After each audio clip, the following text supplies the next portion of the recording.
안녕하세요. 녹색당 신지혜입니다. 그동안 정당들은 매 위기 때마다 세대교체론을 들고 나왔습니다. 그러나 세대교체 후 국민의 삶이 얼마나 나아졌습니까? 이제 세대교체가 아니라 정치교체가 필요한 시점입니다. 네, 안녕하십니까. 정치발전소의 조성주입니다. 나이가 바뀌는 것이 아니라 내용이 바뀌었을 때 진짜 변화라고 시민들은 느낄 것입니다. 어떤 내용이 바뀌는지를 더 유심히 지켜봐야 될 때인 것 같습니다. 네, 네 분 패널의 개성이 엿보이는데요. 시대를 고민하는 토론, 심야 토론 이제 시작하겠습니다.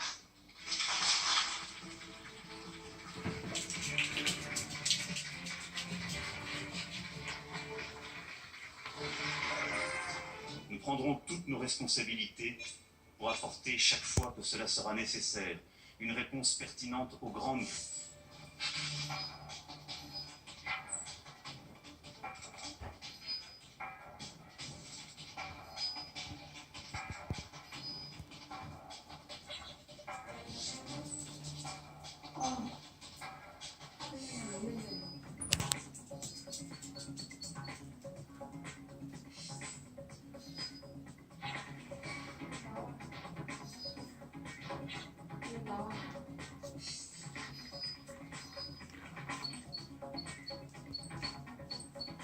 영국의 보수당이 38세에 볼륨을 캐머런을 올려. 영입하면서 새로운 그 세대 교체를 과연 젊은 세대와 어떻게 소통하겠는가 이 문제. 미안하지만 저 앞방으로 가서 조용히 찍어. 빨리 가서 앞방에 찍어.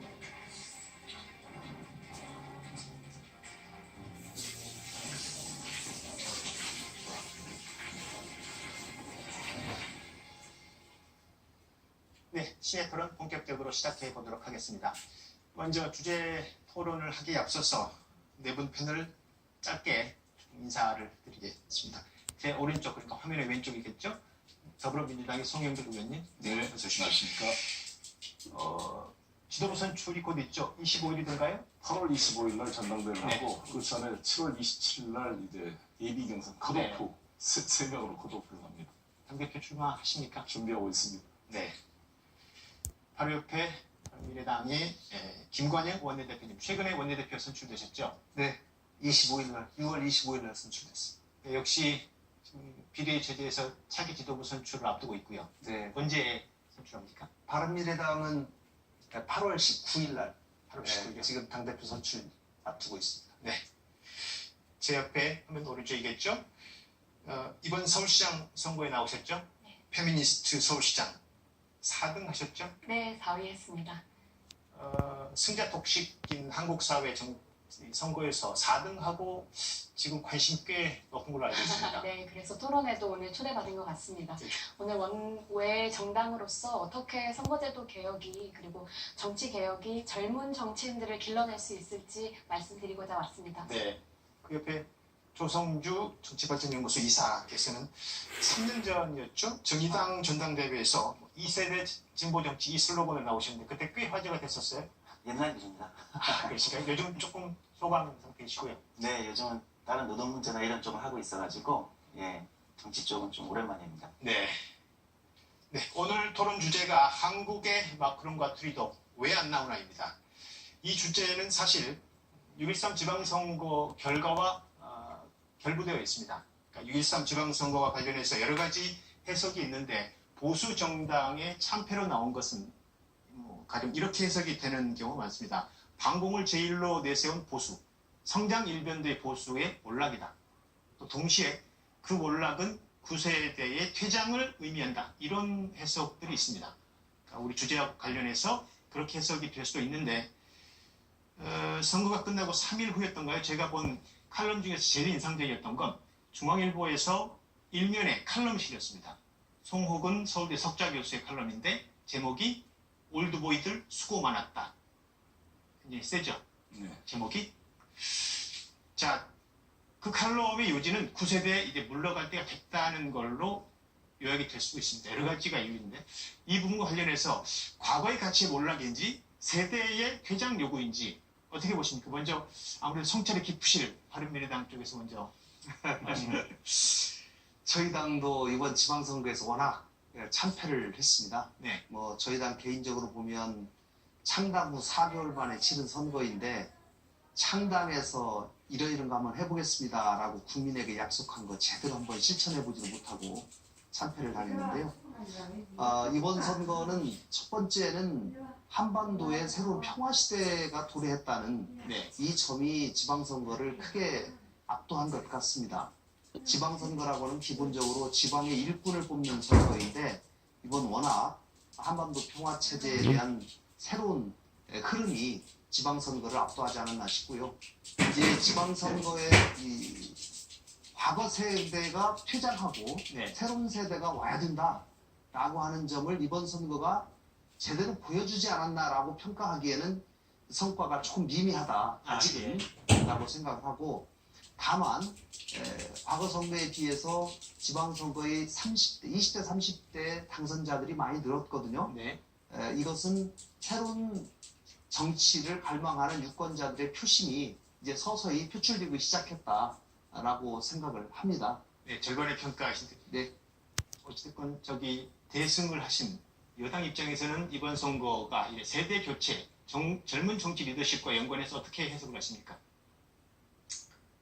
일단은 문재인 대통령께서 이렇게 평가를 했어요. 이게 더 이상 대한민국에서 지역을 가지고 국민을 분열시키거나 네. 색깔을 가지고 국민을 나누어서 기득권을 유지하던 정치는 이제 끝났다. 이런 표현을 썼는데 6.12 북미 정상회담이라는 게 정말 70년 이상 한반도를 지배해왔던 냉전적 체제가 해체되는 거기 때문에 우리 정당도 이런 반공과 냉전의 기초에서 반사이익을 얻는 이러한 정치 체제가 이제 그만돼야 됨을 선언한 것이다 이렇게 봅니다. 네.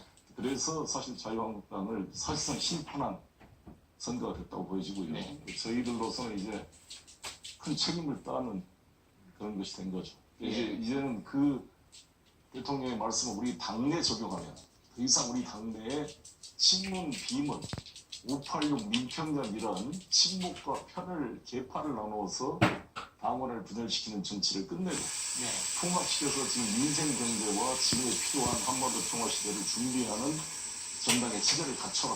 이런 저는 문제가 아니냐 이렇게 생각하고 있습니다. 지금 세대 교체, 구세대의 퇴장의 명령이냐 이 질문과 관련해서 약간 조금 비교하신 좀 다른 해석으로 읽혀지는데요. 아무래도 조금 다른 느낌을 가질 것 같아요. 선거에 나오셨고 어찌됐건 사위를 하셨는데 신재 위원장이 보는 느낌 어떻습니까? 제가 이번에 서울시장 후보로 나와서 원내 정당들을 제치고 4위로 되었고요. 그리고 청소년들이 투표한 그 모의 투표에 따르면 제가 죄송하지만 1위를 했습니다. 제가 당선자입니다. 저는 이런 흐름들이 젊은 세대들, 젊은 유권자들을 중심으로 한국 정치의 변화를 이야기하고 있고 요구하고 있는 와중이라고 생각합니다.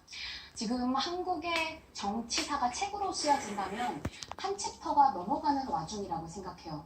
그 전에는 거대한 정당들, 그러니까 두 나무가 굳건히 서 있는 정치의 모습이었다면 이제는 새로운 체제로 이분법적 사고가 아니라 어떤 냉정체제가 아니라 다양한 의제들을 중심으로 한 정치로 넘어가고 있는 와중이라고 보입니다.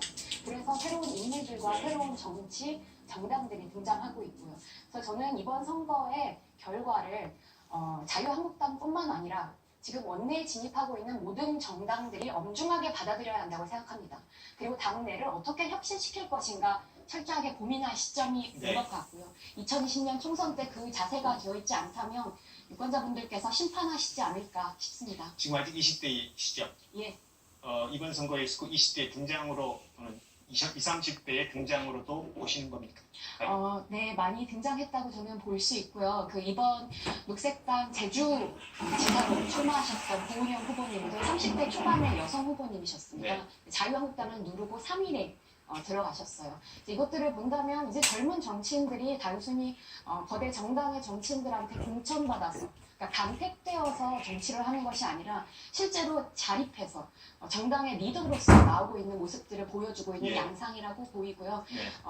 당 내에서도 큰 정당에서도 젊은 정치인과 청년 정치인을 길러내실 수 있도록 자리를 좀 마련해 주셔야 하지 않을까 싶습니다. 조성주 이사께서는 어쨌든 이번 지방선거에서 그나마 관외 관찰자이신데 네. 어떻게 보십니까? 사실 관찰자 입장에서 조금 냉정하게 보면은 새로운 세대의 정치가 전면에 등장했다 이렇게 보기까지는 좀 과할 것 같고요. 네. 다만 중요한 거는 앞에 세 분이 모두 지적해 주셨듯이 이번 지방선거가 한국 정치가 갖고 있던 기존의 큰 프레임이 좀 크게 전환되는 네. 이 시점이 건 맞는 것 같다. 하나는 앞에 지적하셨듯이 이제 평화, 냉전에서 평화라는 큰 시대적 화두를 이제 누구도 부인할 수 없는 한국 정치에서 이렇게 됐다면, 두 번째는 기존의 성장 중심주의, 네. 개발 중심의 이런 것들이, 이런 프레임이 일단 복지, 평등, 분배, 또는 이제 옆에 신지혜 의원님이 굉장히 활약하셨지만 여성주의, 이런 것들이 굉장히 중요한 어떤 가치로 떠올랐다. 네. 왜냐하면 기존의 한국의 90년대 초에 지방자치제가 도입되고 나서 지방의 선거, 지방선거라는 것은 주로 지역개발이 주도하던 이슈였어요. 그런데 이번에는 전반적으로 보면 이제 지역개발보다는 복지의 확대라든지 민생경제라든지 이런 것들이 지방선거의 주된 이슈였거든요. 네. 그렇게 본다라면은 이제 지역개발 성장중심주의 프레임이 끝났다. 그렇게 보면 이제 향후에는 오히려 조금 더 복지나 민생 쪽에 강점을 가진, 아마 제가 볼 때는 그런 측면에서는 아마 조금 젊은 후보들이 네. 유리한 측면이 좀 있을 수 있다. 그런 씨앗이 좀 보였다. 이렇게 평가할 수 있을 것 같습니다. 지금 지방선거와 관련해서 평가를 보면 가치의 전환, 패러다임의 변화, 프레임의 변화에 대해서는 의견이 거의 비슷하신 것 같은데, 이게 과연 세대 교체를 명령하는 것이냐, 세대 교체로 이어질 것이냐와 관련해서는 조금 결이 다른 부분이 있는데, 현재 지도부 교체를 하고 있는 두 정당에서 세대 교체 요구가 지금 당내에서 일어나고 있습니까? 어떻습니까? 그거는 이제 세대 교체냐, 시대 교체냐, 네. 가치 교체냐 그런데 단순히 생물학적 연령만 가지고는 말하는 건 아닐 겁니다. 네. 그러나 그것도 중요한 요소 중에 하나인데, 우리 당은 이번에 약 430명 정도의 청년 당선자가 발생을 했습니다. 지방선거에서. 네. 그래서 오늘 제가 오늘 그 워크숍에 가서 축사를 하고 오는 길입니다. 네. 새로운 우리 미래의 지도자들이 우리 민주당 내에 성장하고 있다고 볼 수가 있고요. 지금 우리 당 역시도 이제 6.12 북미 정상회담 이전과 이후가 저는 완전히 달라지는 정치가 됐다고 생각합니다. 그것은 4.27 판문점 선언과 6.12 북미 정상회담 이후로 대한민국 정치가 남한의 반쪽짜리 정치에서 한반도 전체를 아우리는 한반도 정치로 변화됐기 때문에 이 새로운 국제화된 시대, 한반도 전체를 아우르는 비전과 전략을 갖는 새로운 세대와 가치를 담지하고 있는 세대로 예. 저는 새롭게 지도력이 요구되고 있다. 이렇게 저는 생각하고 있습니다. 생물학적 그것이 나타날 거로 보여집니다. 예. 생물학적 요소도 같이 결합되어 있지만 네. 주요한 요소는 그런 가치 지향과 그게 결합되어 있다고 생각합니다. 가치와 내용이 더 중요한 교체가 필요하다, 이런 말씀 그렇습니다. 어떻습니까? 정당의 변화가 통상적으로 가치의 변화, 아니면은 조직이 변화하든지 사람이 변화하든지 네. 이 세 개 중에 하나가 변화하는 것이 정당의 변화를 가져오는 것이다 하는데, 네. 통상적으로 국민들께서는 사람의 변화를 통해서 그걸 가장 크게 느끼시는 것 같습니다. 네. 특히 사람이 변화할 때 이념 또는 조직도 변화할 수 있는 가장 근본이 되지 않는가 싶은데요. 네. 정당이 위기에 처하면 세대 교체를 해야 된다, 아니면은 혁신이 필요하다라는 거에는 다 공감을 하는데, 실제로 이 세대 교체가 되려면 당의 주도권을 가진 사람들이 세대 교체에 대해서 이거 정말 필요하다라고 인정을 해야 되고요. 또 거기에 걸맞는 요구를 대신해 줄 수 있는 간판 스타가 사실 필요합니다. 네. 근데 간판 스타라는 게 오늘 갑자기 나오는 게 아니거든요. 네. 당원들이 뽑는 선거기 때문에 당에서 꾸준히 성장하고 오랫동안 당에 기여한 사람 중에서 나올 수밖에 없기 때문에 네. 사실은 어느 날 하늘에서 어떤 사람이 백마 타고 온 왕자가 나와가지고 당을 구출해 주기를 기대하는 그런 마음이 우리 국민들 마음속에 가끔 등장합니다만은 참 그러기는 쉽지 않은 상황입니다. 그래서 네. 어쨌든지 제가 말씀드리고 싶은 것은 당내에 있는 젊은 리더들이 꾸준히 도전과 혁신을 통해서 당원들의 평가를 받는 노력을 거칠 수밖에 없다라는 네. 얘기고요. 그런 과정을 통해서 점진스럽게 세대 교체는 이루어지는 과정에 있다, 이렇게 말씀드리겠습니다. 지금 정당 내에서 일어나고 있는 이 세대 교체론의 논의라든가 어떤 흐름에 대해서 어떻게 보십니까? 바깥에서 보셨을 때. 저는 사실 오늘 이 자리에 세대 교체가 아니라 정치 교체가 필요하다고 말씀드리려고 왔습니다만 오늘 두 의원님께서 해주신 말씀에 대해서 각각 좀 말씀드릴 게 있어서요. 아까 청년 후보 의원 당선자 비율이 많이 늘었다라고 하시는데요. 그 이번에 20, 30대 비율로 보면요. 광역의원은 2.53%가 청년이고 기초의원은 3.69%가 청년입니다. 그러니까 아까 말씀해주신 청년 후보라고 하시는 건 아무래도 그 더불어민주당에서 지금 청년의 기준이 만 45세이기 때문에 그런 것이 아닐까 싶습니다만 저는 실질적으로 청년 정치를 이야기한다면 훨씬 더 나이를 20, 30대로 좁혀야 한다고 보고 있고요. 그리고 잠깐 그 의원님께서 말씀해 주셨던 것처럼 국민들께서 저는 희망하신다고 생각합니다. 청년 정치가 이제는 필요한 시점이고 우리 한국 사회에서도 거물급 정치인이 아니라 정치판에서 오랫동안 성장해온 사람들이 좀 필요하다 이런 말씀을 해주시는 것 같은데요. 근데 사실 당 내에서 그럼 원내에 있는 당들에서 청년 정치인을 잘 기르고 있는 것이냐 그리고 그들이 자기신의 리더십을 잘 펼칠 수 있도록 당내 시스템화가 되어 있느냐가 저는 굉장히 중요하다고 생각합니다. 근데 우리 청년 후보들 지역구로 공천 나올 때마다 어떻게 해야 되나요? 지역구에 있는 위원장들, 후보들에게 다 찾아가서 인정을 받아야 사실 당내 컷오프에 들어갈 수 있습니다. 그리고 공천을 그래야지 받을 수 있고요. 그러니까 당원들이 아예 모두 다 투표로 선정하는 것도 아니고 소규모의 위원회들이 모여서 후보들을 결정하지 않습니까? 근데 거기에 또 청년 후보들은 말도 안 되는 심사비를 그 민주당에서는 뭐 100만 원씩 내고 있기도 하고요. 그러니까 저는 이런 구조들을 바꿔야 청년 정치인들도 맘 놓고 당내에서 성장할 수 있다고 생각합니다. 그래서 오늘 두 정당에서도 한번 시스템 교체를 위해 크게 마음을 먹어주시길 두 대표님께서도 그렇고 마음 먹겠습니다.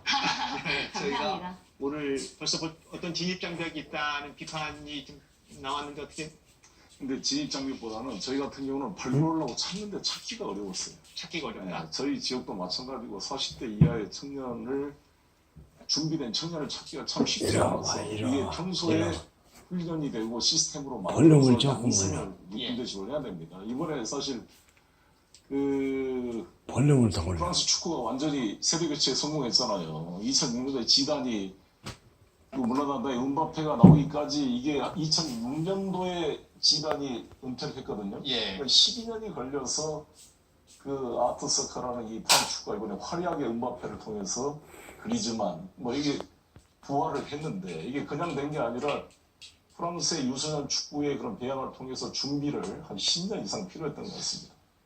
찾기 어렵다고 하시고 들어가기 어렵다고 하시고 네. 어떻게 해야 되는 건가요? 근데 그러니까 이게 지금, 꼭 굳이 당내 문제뿐만 아니라 한국 사회 선거법의 문제가 좀 있는데요. 네, 말씀하시죠. 제도적 측면은 일어나봐. 네. 그러니까 저희 당은 이제 청년 학교 양성하려고 무지개 네. 노력을 하고 있는데 저희가 이제 이번에 새로운 당 만약에 제가 당의 책임을 맡게 된다면 대폭적으로 청년 리더십과 여성 리더십을 평소에 배양을 해서 선거 때 가서 막 여기저기 막 급조해서 만드는 게 아니라 이렇게 훈련된 역량이 준비되도록 만들어야 된다. 그러니까 여기 나온 마크롱등이나 이런 사람도 사실 토니 블레어도 다 젊었을 때부터 정치 활동을 해서 쌓여왔거든요. 네, 알겠습니다. 지금 이제 젊은 정치적 리더십을 이야기를 하고 있지만 현재 각 정당에서 차기 지도부 선출하는 데 있어서 후보로 다음 대표 후보로 나온 분들 이름이 나온 분들이 꼭 젊은 정치인만은 아닙니다. 가령 자유한국당 이해창 대표 이름도 추적 나왔었고요. 민주당은 이해찬 의원 이름도 나오고 있고요. 손학규 대표 이름도 나오고 있고요. 그러니까 그런 흐름이 있는가 반면에 안정적인 운영이 필요하지 않느냐 이런 의견도 동시에 나오고 있는 것 같아요. 이런 흐름 또 어떻게 보십니까? 그러니까 정당 안에는 두 가지 흐름이 있는 것 같습니다. 특히 아마도 지금 집권 여당 입장에서는 좀 더 안정적으로 국정을 관리해야 되지 않냐라고 하는 그런 의견이 굉장히 높지 않을까 제가 예상을 합니다. 우리 송 의원님은 좀 더 혁신적인 그런 지도부가 구성돼야지 아마 그런 흐름이 있어야 더 기회가 생기지 않을까 그러니까 아마 생각을 하실 것 같습니다. 그런데 어쨌든지 그런 흐름이 있을 거고 당이 처한 여러 가지 상황에 따라서 그런 흐름이 좀 다를 수가 있는데요. 저희 바른미래당 같은 경우는 어쨌든지 과거에 가지고 있었던 그런 지도부의 성향이나 그런 노력만으로는 이런 위기를 도저히 극복할 수 없다라고 하는 네. 절박감이 있기 때문에 이제는 새로운 좀 더 과거와는 굉장히 많이 다른 차원의 지도부가 출연해서 더더욱 국민께 절박한 마음으로 호소해야 된다라고 하는 그런 흐름이 있다는 말씀을 드리고, 또 젊은 그런 이제 실제로 나이가 젊은 후보들도 많이 준비를 하고 있다는 말씀을 드립니다. 저희 오늘 토론 제목이 뭐 아시겠지만 한국의 마크롱과 트루도 왜 못 나오나입니다.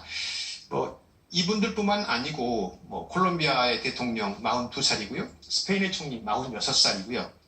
뭐 멀리 코스타리카 대통령 38살입니다. 전 세계적으로 특히 유럽을 중심으로 해서 젊은 리더십이 대세를 이루고 있는데 돌풍을 일으키고 있다고 봐야죠. 자, 이 흐름의 근본적인 이유가 무엇일까? 우리가 지금 비교 삼아서 고민해야 될 시점 아니겠습니까? 조성주 이사께서는 어떻게 보십니까? 네, 이런 세계적 흐름에 대해서. 특히 이제 유럽만이 아니라 이제 굉장히 캐나다 뭐 이런 데서도 이제 굉장히 젊은 리더십들이 등장한 지가 벌써 됐잖아요. 이런 흐름이 단순히 그 내부에서, 그 나라들 내부에서 뭐 좀 더 젊은 정치인이 있었으면 좋겠다, 이런 이제 세대의 생물학적 나이에 대한 요구는 아니었다고 봅니다. 네. 대부분의 이런 흐름들은 2008년의 세계 금융위기 이후에 지금까지 심화되었던 불평등이나 이런 것, 민주주의의 어떤 흔들림, 네. 불평등, 이런 것들이 같이 겹쳐지면서 기존의 시스템, 기존의 정치나 경제 시스템에 대한 불만들이 표출되는 과정에서 나온 거거든요. 그래서 그런 것들이 프랑스 같은 경우는 뭐 역시 이제 마크롱 대통령 같은 경우는 프랑스 지난 10년간 청년 실업률이 계속 20% 이상을 상회했단 말이죠. 예. 그러면서 프랑스 사회당 정부가 경제에 무능한 거 아니냐. 그래서 사회 정책은 좀 진보적으로 가더라도 경제 정책은 좀 시장 중심으로 가자, 이런 네. 흐름을 가지고 이제 중도주의를 표방하고 나온 거고, 캐나다도 역시 마찬가지 흐름이 있었다고 보이고요. 그러나 이런 흐름이 꼭 젊은 정치, 젊은 리더십으로만 귀결되지는 않습니다. 똑같은 구조에서 미국은 트럼프 대통령이 나온 거거든요. 물론 이제 트럼프 대통령이 지금 한반도 평화라는 관점에서는 굉장히 우리에게 뭐랄까 긍정적 효과를 미치고 있지만, 사실은 지금 무역 전쟁이나 미국 내의 어떤 민주주의 이슈에서는 굉장히 여러 가지 자국 이기주의로 보이는 그렇죠. 거죠. 그렇게 네. 흘러가는 게 있단 말이죠. 그러니까 이런 흐름이 꼭 젊은 리더십으로 표출되지는 않지만 네. 상대적으로 유럽이나 이런 나라들에서는 좀 젊은 리더십으로 가고, 미국에서는 오히려 이제 굉장히 역설적인 다른 방식으로 표출이 될 수 있다, 이렇게 보입니다. 한국에서는 과연 그럼 이게 뭘로 귀결될 것인가는 조금 더 저는 좀 차분하게 지켜볼 필요가 있겠다, 이런 생각입니다. 유럽을 보면 이런 양측면이 있어요. 이제 유럽은 아시다시피 사회주의 운동이나 사회복지 분야에 대한 진보적 운동이 많이 발전을 했습니다. 네. 사회복지가 아주 체계화되고 신화되다 보니까 성장의 동력이 무너져서 또 노동조합이 너무 강력해지다 보니까 네. 이에 대한 반발로 대처리즘이 나온 거 아니겠습니까? 대처가 집권하면서 노동유연화 정책과 국영기업 민영화 정책을 쭉 추진했다가 80년대 신자유주의 말씀. 그렇죠. 이제 그것을 이제 일부를 수용한 이제 토니 블레어가 그걸 일부를 수용해서 노동당의 자기 원칙을 좀 탄력적으로 해서 그걸 정권을 뺏어오니까 예. 다시 이제 캐머런을 내세워가지고 또 따뜻한 보수에서 보수를 기본으로 하되 진보적인 것을 포용하는 또 정책을 펴다 보니까 이 보수당이 집권했거든요. 우리나라 같은 경우는 여러 가지 그런 복지나 이런 게 아직까지 취약하다 보니까 그런 면에 요구가 좀 강한 면이 있습니다. 예. 그러나 동시에 우리나라도 여러 가지 노동시장의 양극화와 기존 대기업 강성 노조나 이런 분야의 귀족화 문제와 이에 대한 발전 속에서 기업이 새로운 성장 동력의 모멘텀을 찾지 못한 문제가 같이 겹쳐 있습니다. 이런 것들을 어떻게 뚫어낼까의 과제인데, 프랑스 같은 마크롱이 나이가 젊은 게 아니라 아까 말씀한 대로 과감한 경제 분야의 성장 동력을 만들기 위해서 노동 유연화 정책을 적극 추진해서 일부 반발이 있지만 네. 호응을 받아가지고 이번에 집권에 성공을 한 거거든요. 여러 가지 그 시대적 상황, 나라마다 처한 상황에서 어떠한 부분이 요구되고 있느냐, 그런 그 흐름의 주기의 차이가 있다고 저는 생각을 합니다. 우리 사회에서는 어떤 여부가 있다고 보십니까? 네. 저는 마크롱이나 트루도가 젊은 나이에 수상 또는 대통령이 된 것이 어느 날 갑자기 된 것은 아닙니다. 네. 저는 그 사회가 가지고 있는 성숙한 민주주의 정치제도의 결과라고 저는 생각합니다. 선진국에서는 중고등학교 때